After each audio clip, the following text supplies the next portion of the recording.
Okay, in this video we're going to be talking about white balance, and I'm filming here in my little Garudio or garage studio, and I'm going to show you some examples of taking photographs and how white balance affects that. Now essentially white balance is the camera's attempt to get accurate color so that the whites are pure white, the greys are pure grey, and the blacks pure black in your photographs. So it's trying to get the correct color without any color cast. Now with your camera you can actually set it to auto white balance mode, and quite often that does the trick. And in most lighting circumstances, setting it to auto will actually get the correct color balance and the correct color in your images so that the objects are the accurate color. But understanding a little bit more about white balance will help you in those situations where you've taken a photograph and the correct color isn't coming out, and you want to be able to know what's going on so you can fix that problem. And you find that outdoors the auto white balance does really well, but sometimes indoor lighting can be a bit tricky. I want to give you a quick overview of why there needs to be white balance. And the reason is different lighting has different color tinges to it. So for instance, if you're outdoors and you have direct sunlight, that has a certain color to it. It's mostly white, but it has a certain color hue to it, and in the case of sunlight it's considered a cooler color. So on the other hand, if you go indoors, most light fixtures like regular light bulbs, which is incandescent bulbs, have a more orangey kind of warmer tint to that kind of lighting. So under different circumstances, different objects are going to look a little bit different according to how much color there is in that lighting and what kind of color that is. And then you get fluorescent lights, and they can range from a little bit cooler than regular light bulbs, and then you can get all the way up to daylight fluorescents, which are very similar to the sunlight. And you can even get ones that are even cooler still. So to give you a quick background, visible light is a really small section of what's called the electromagnetic spectrum. And that goes all the way from radio waves with lower frequencies, and then microwaves, and then you go up into the infrared range, and then higher frequencies you go into visible light. And that starts off with red, and then orange and yellow, and as you increase frequency you get to green, and then you head into the blues, and then beyond blue you go into the violet range, and then you start going out of the visible spectrum again into ultraviolet, and beyond ultraviolet you go into X-rays and gamma rays. What happens is if certain objects are at a certain temperature, they give off a certain wavelength of light, and cooler objects will give off more red light, and then as it gets hotter and hotter, it eventually starts giving off more blue light.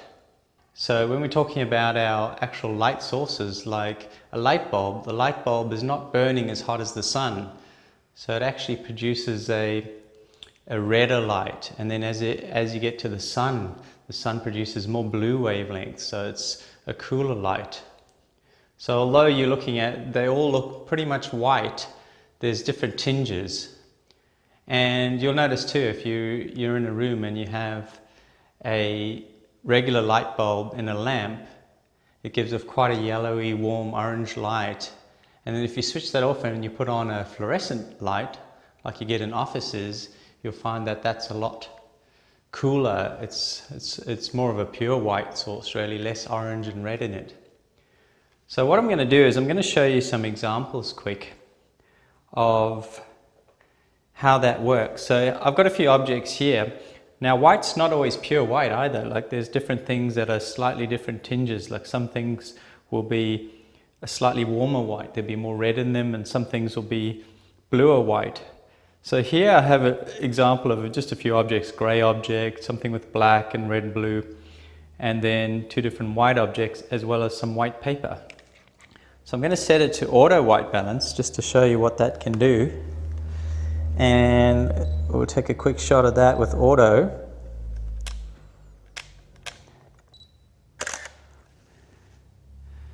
So there we go, auto's done a fairly good job. The lighting in this room now is, I'm actually lit with fluorescent lights, so it's closer to sunlight rather than regular light bulb.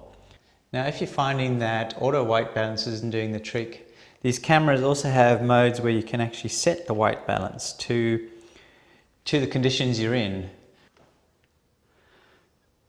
So for instance, you can set it from auto to sunlight, which is this little sun icon, or shade. Now shade generally is a little cooler than sunlight because you're getting some of the blue from the sky, but you're not getting as much direct sun, so that's actually slightly cooler looking light or bluer light. Then you get cloudy, which is not as blue as shady light because you're not getting that reflected blue from the sky, but it's a little bit cooler than direct sun. And then there's the incandescent or the light bulb, and then you get fluorescent light and then flash, and flash is usually somewhere close to sunlight. But the idea is you can actually set it to what you're using, and sometimes that can be more accurate than the auto. But before I go any further, let me show you what happens if I set it to the wrong light. I'm going to set it to indoor incandescent light. I'm going to take a shot of this again. So this is set to a light bulb, even though we're being lit by a fluorescent bulb. And then what happens is it comes out really blue. So it's expecting to be lit by a warmer light, which is a regular light bulb, but it's actually lit by fluorescent lights. So the resulting photo ends up coming out way too cool or too blue. So then if I set it over to, just to give you an idea of shade, which is one of the coolest kind of lights, and then I take a photo, you'll notice it's a little warm. So in this case it's expecting cooler light, but it's not that cool, so the image comes out warmer. These light presets for the white balance, like fluorescent light, incandescent light, shade, sun, flash, those settings are actually based on what's called a color temperature. And the temperature of light is in Kelvin, and you'll notice on your camera that there is actually a mode where you can set the light according to the Kelvin level. So it's a little K, it's a K in your camera, and if you set it to that, the K on your white balance setting. So if you set it to Kelvin, that allows you to actually put in the color temperature that you want. So what happens with Kelvin is you can take a photograph of your subject, and then if you feel, okay, it's come out a little bit too warm, then you can compensate for that by changing the setting. So I can go back into the menu. I can set that Kelvin level to exactly what I want. And what it is warmer lighting is around the 3000 level. So very warm lighting, like fireplace lighting, would be like around just under 3000. So if I set it to that and I take a photo, it comes out way too blue. It's expecting really warm light and it wasn't that warm, so you end up with a much cooler image. And so now if I change that Kelvin level somewhere in the middle range, which is direct sunlight, which is about 5200 Kelvin. So set it to that, and then I take a photo, and that's fairly close. That's fairly close to what the actual color should be in this image. So now if I take it up to the color temperature up to all the way as high as it can go, which is 8000, well, this lets me go all the way to 10,000, which would be very cool shade conditions. Shade's usually around 8,000, but this, I'll set it to 10 to show you. So it's expecting really cool light now, and I'll take a photograph, and the image comes out way too warm because it's expecting much cooler light, and the light was actually warmer, so that's the effect it has. So the good thing about Kelvin though is you can take a photograph and if it's a little warm or a little cool, you can just go up or down accordingly. So if your photograph comes out a little too cool, then you can just set the temperature a little higher.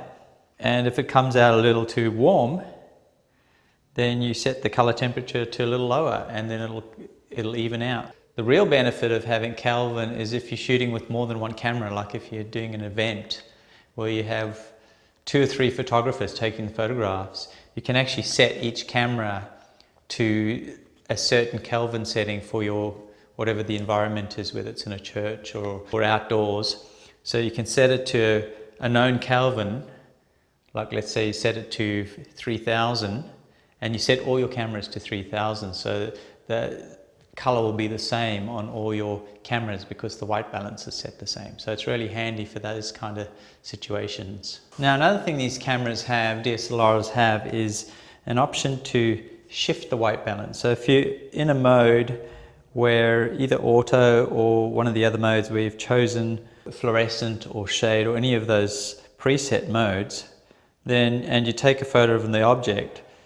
So in this case I'm going to set it to shade. So I'll take a photograph. So it's expecting quite cool lighting and the images come out too warm. So I can go into the menu system and I can choose white balance shift. And this has axes. It has a blue to amber axis and it has a green to magenta. So in this case I want to cool my image down, so I can use the joystick. Now you have to look in your camera manual to find out how yours works. It usually works with the scroll button or the joypad here, or some kind of joystick. So I can send it all the way over to the blue side, so that's going to make the image cooler or more blue. And I set that, and then I take a shot again.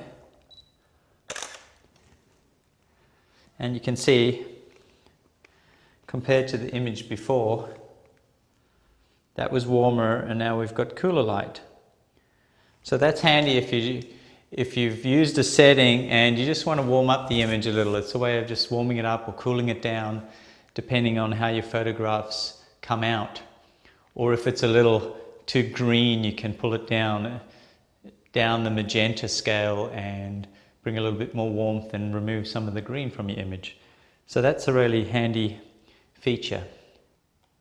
The white balance shift or bracketing, and once again, just like the other camera I showed you, you have green, magenta and blue amber scale. So that way you can shift, make the image a little warmer, moving it to the amber scale, or down into the magenta amber will really warm up your image. Or alternatively, you can go over to the blue scale if you want to cool down your image. And so very handy, the white balance shift mode, if you just need to warm up or cool down your image. So that's that menu. And to actually set it, you'd warm it up and then you'd hit set, and that white balance correction is set in there, ready for your next photograph.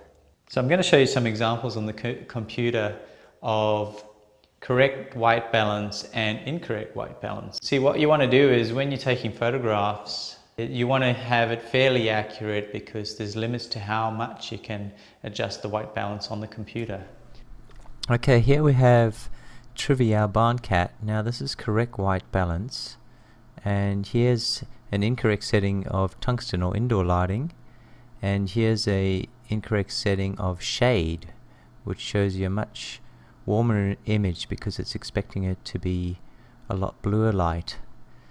And our next example, here we have a more subtle example. So here we have the correct white balance, and here we have fluorescent setting, which is not a lot lower in Kelvin if you look at the Kelvin values.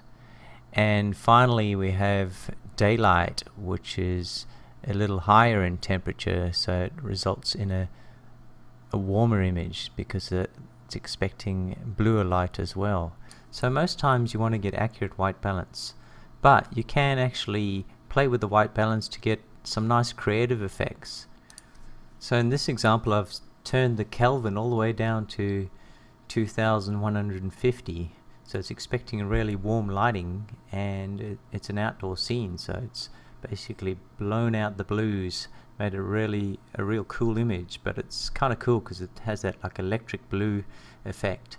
And then if you turn up the contrast, and I turned up the exposure a little, you get this image that's quite artistic. So it just gives you one example of how you can play with the white balance to create some kind of a different artistic look. So in our next video we're going to look at, I'm going to talk about white balance bracketing, which is another option for trying to get accurate white balance, and custom white balance, which is a way of getting perfect white balance in your particular situation.